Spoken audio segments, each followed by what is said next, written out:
we are talking about how to avoid human error in cybersecurity.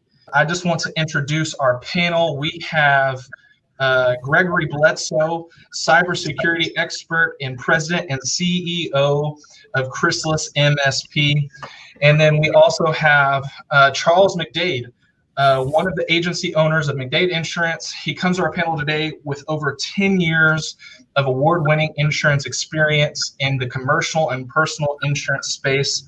He will be our peek behind the curtain of what insurance carriers are thinking and doing in the space of cybersecurity. So guys, thank you for being here.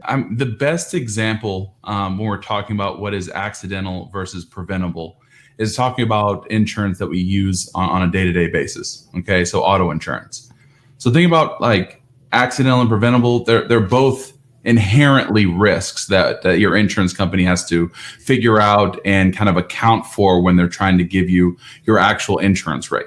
Cyber insurance is there to help, just like your auto, and help prevent some of that financial impact of that 7-figure mistake or $150,000 mistake that you've kind of brought up in there in the past. Now, let's kind of break down the difference, okay? Again, using that auto insurance kind of analogy here, okay? Accidental is kind of like being in a parking lot and someone, just backed into you. I mean, let's face it, that happens every single day. Just like you checking emails, you're going to go to the store. Just in this case, something happens. Not much you can do. I mean, of course, you can take some steps, park a little bit farther, maybe be a little bit more secure with your systems, but you can't 100% stop an accident from happening. Okay. Now, preventable is very comparable to, let's say you have your 16-year-old, right? And a lot of people suggest that you put your 16-year-old in driving school, do some partnership driving, take them around, drive them around in the parking lot, kind of get them a good idea of what it is to be out there on the road. Okay. Now, what Gregory and I think Chrysalis is really kind of describing here is this program being more kin to your company's cyber security school. Okay. I mean, there's no way to stop every single accident, but by getting advice from Chrysalis, from getting an idea of what exactly is out there, what's at risk for you, from top advisors, kind of like Gregory and Chrysalis, that there's a huge chance for you to lessen the chance of having these accidents, whether preventable or otherwise, from occurring. Because either way it goes, once you end up having a cybersecurity breach and you had to pay out and insurance had to get involved, hey, they might have been able to take care of you there, but your rates are going to go up moving forward. And for a small business, that can be huge. Sure. We've seen it in our dealings with our existing customer base. Let's think about it. They're saying now with all the payouts and all of the attacks, okay, by the end of 2021, you're looking at a $6 trillion payout, right, in terms of with cybersecurity, the claims and things of that nature. If the business owner is not doing their due diligence, like having a good password policy, having MFA turned on, some of all those different things, they're going to be at fault in terms of negligence. And all those different stories that we went through, all right, those could have been prevented, right? We talk about the training, the cybersecurity training. We talk about a good password policy, changing the passwords all the time, right? We talk about MFA, a second verification process, just like with your bank. When you log into your bank and you get that little code on your cell phone, all that is a second form of verification before they let whoever has that username and password, whether they bought it off the dark web or maybe they got it from a breach or whatever, verify that person is the person responsible for that data or seeing that information. So, and you want that, right? And that's huge, right? I mean, when you talk about your bank now requiring a multifaceted check to make sure that you are who you say you are, that's a red flag on, I need to worry about that in my business, right? When a company starts doing that from a major level, when you start seeing, your Wells Fargos of the world, your Chases of the world start trying to be very, very, very considerate to what is going on in the cybersecurity space, there's a reason for that. Absolutely. right? And we have to take some of these red flags and some of these stories that, a lot of times, we talk about fan fiction or just whatever as we're getting close to Halloween. But let's face it, this is something that we're seeing even in the Houston area, and some of the issues that happened with a pipeline that was local to here, right? Had to pay millions of dollars in Bitcoin.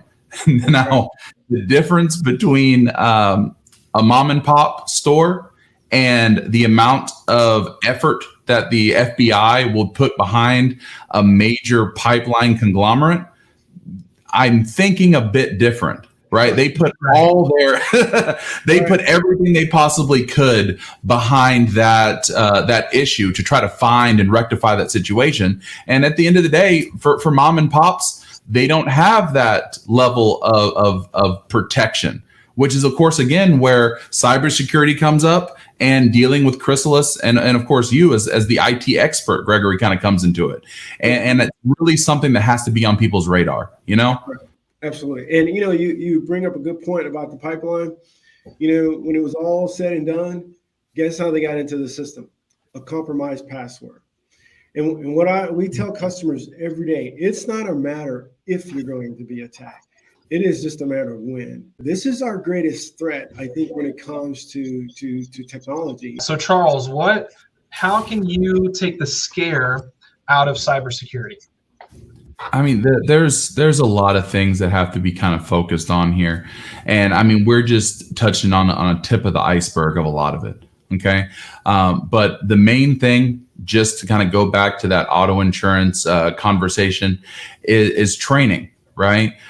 Training your staff, focusing on what happens next, and trying to make sure that you game plan for some of these things that are just a part of our day-to-day lives now. Okay. The internet's not going away. Okay. It's not 1990. We're not asking what is internet anyway. Right. We're not worried about the at symbol. We have to understand that this is something that is going to be continuous as we move forward. Now, number two is, again, the training to help your team be able to identify scams, right? Email is, of course, the number one attack method, and being able to spot what a scam would look like. We all joke about some of those emails from the early 2000s about someone needing to move money around and et cetera. They've gotten a lot more advanced than that, as we've seen by the fact that they're not focusing on people, they're focusing on businesses, because that's where the money is. All right. Number three, to your conversation, maintain a strong password hygiene. Please, please, please do not use your personal passwords for your business, because that means that if one thing gets taken, whether your Facebook gets hacked into or any other particular item, that means everything's up now. Okay. So please keep that in mind. Number four, don't leave your staff in the dark. Outline policies, outline situations where they need to really understand. And if you don't have an idea of what a good set of policies and procedures are, again, this is where Chrysalis and a professional like Gregory Bledsoe is able to really kind of shine in this particular standpoint. Focus on those that have done it before and have done it well, to make sure that you're in a situation that is consistently above and better than the rest, because it puts you in a massively better situation to continue your business. Step number five is, hey, understand where your vulnerabilities are. But we kind of talked about that a little bit. You don't know what you don't know. Like, you can't expect for a 16-year-old to understand every single thing that he needs to understand about the road. And hey, you can't expect people that haven't been trained to understand every facet of where exactly there's gaps in their particular, current procedures. And again, that's where dealing with professionals, dealing with people that understand it, really come to the threshold. And I just want to appreciate and thank you a ton for hosting this, because this is something that doesn't get talked about nearly enough. Yes. Yeah. And thank you, Charles. And like you said, most of the time, those steps, they're small, preventable steps, right? Again, it's not a matter if you're going to be attacked. It's just a matter of when. Right. And our job, right, as business owners, yourself, is to make sure that we recover as quickly as possible from that incident. Right. Education, you don't realize it, but your employees, they are the weakest link when it comes to the security of your environment. right? And you need to make sure that they're well informed. All those cases that we talked about. Maybe they'd spend 2 or 3 minutes more looking at the email. Maybe if the email wasn't even delivered to the environment, there are systems out there with security that can stop a lot of this stuff, right? MFA, all these things, they're preventable, right? But this is the time we live in, and things have changed, especially since the pandemic. Most people don't realize.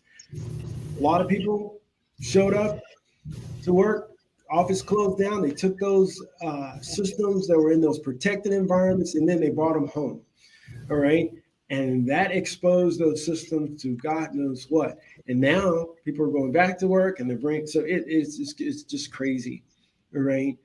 This is huge. This is a threat. And I cannot stress enough that an ounce of prevention is worth a pound of cure. Okay. So back to you, Tony. Yeah, and so that's the thing. There's so much at play here. There's so much risk that is there, and just like you wouldn't want people to be able to get into your bank account easily, you don't want people to be able to get into your work environment easily. Right. And something I know that happened to somebody that is close to my family is their personal Facebook was hacked, right? But she used the same password for her computer at work. And so they were able to, stop it before it got there. But because she's friends with her IT person on Facebook, and she sent out a bunch of messages and stuff, or the hacker did through her Facebook. But that's how they get to things, is if you don't have these little, what seems like annoyances or little policies that you don't understand why they're there. Why do I need to put a code in every time I log on to something? Like, it's to protect you. It's to keep you safe. It's to keep your company safe. If people want to get in contact with you, Charles, what's the best way to do that?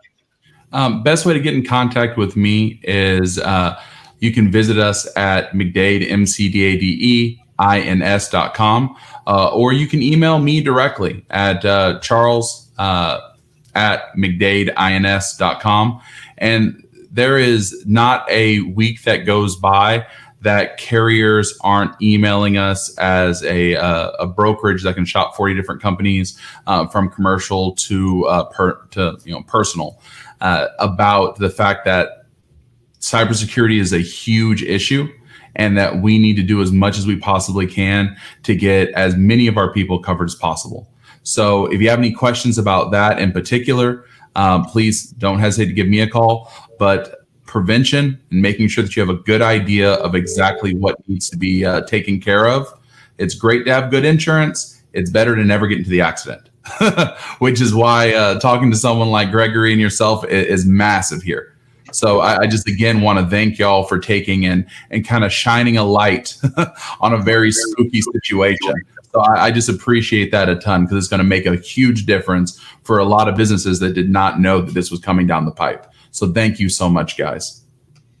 Yeah, for sure. We're glad to talk about this. We want to bring as much awareness to this as possible to help businesses take the risk out of cybersecurity. And we want to help with that. And so if you need help, please contact us at ask@chrysalismsp.com. And we want to say thank you for being here, and happy Halloween. We hope you guys have a great spooky holiday, and we'll catch you next time. Have a great one, y'all.